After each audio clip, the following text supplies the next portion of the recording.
Hine kasngi ki samla ki school ki rangbah ki kinhun prepare ki wan chimbenta haka workshop kam consultation program ka baya day halor ka draft Meghalaya Youth Policy 2008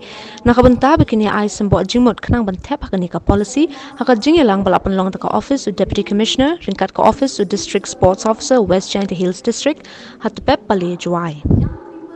Hakani ka jingalang laya don ringkat u deputy commissioner ka West Jaintia Hills district u garot Eleanor Dykes u district sports officer ke pasa ka kong Arlindem PTI Riboy district awala mait pangru halor ka draft Meghalaya Youth Policy 2008 nalor ki wepat baya don lang. Ka jimpen long pad yakum kani ka workshop ka long bandang yo shu iki jingmot banthe ba kinu ki benta badon jingtuna hapa ka draft sports youth policy kena bakan long ka badap ka pabiang habarok kiliang. Hakani ka jingalang la Shim mentari ki samla ki nong hikai economic ma jung ki kunhun paper naru ki sport arts and culture but ki weite kajangwa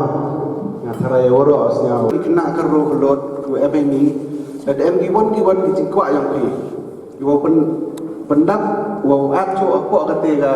youth policy yidu jingmot ini dan M1 wo yo kwa kate to ga yang sports dan M itu yang ki arts and culture la M la jong M jaja ki terus area dan M I hakani ga West Jaintia district one high kina to start chan to start arts just add to that school of creative and performing arts. I think that would be more appropriate.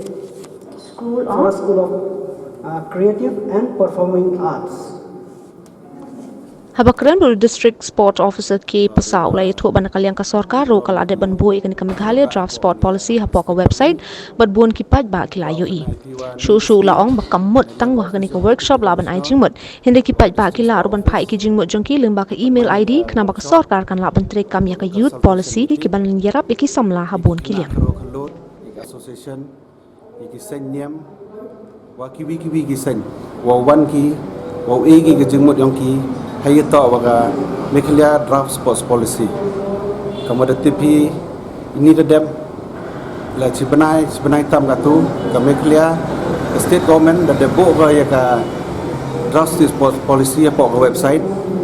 te bon gi buru gi radio wa da em ga po website te ne ga workshop pan mani to hay wo yo I cho I gi jingmot ki wo pendap I hapo ka ni ga ki jingduna ki wa em hapo ka ni ga youth policy tai daw ni ka sngiwani da pure itu ki trust area ki wi to na do ki arts na do ki sports art and culture wa ki wi tela da em ne liang ini ki kena kro klot em ni ka sngi da em ni jingmut ki ideas ki inputs yang ki wa kwa at hapo ka ni youth policy yi gi e hakani ga meeting la ni ga workshop o man ni ka sngi kenang wa ni ka policy uman ga ko tap ko biang hawarok giliang ni te kenten respon gadi ka workshop daw em ga web ga email ID ko daw e ento ong duha ni workshop kod ka ki ideas yi ki pai ba ki nong chong chnong yong ga West Jaintia le ne yong ga state di horok ko wi u e ki idea chong ki hapo ka te ga email ID ko daw e ka te ga workshop tiben yi gu e ideas ki input chong ki hapo ka te ga email ID kenang wa ka government yo ye go le ni kan ka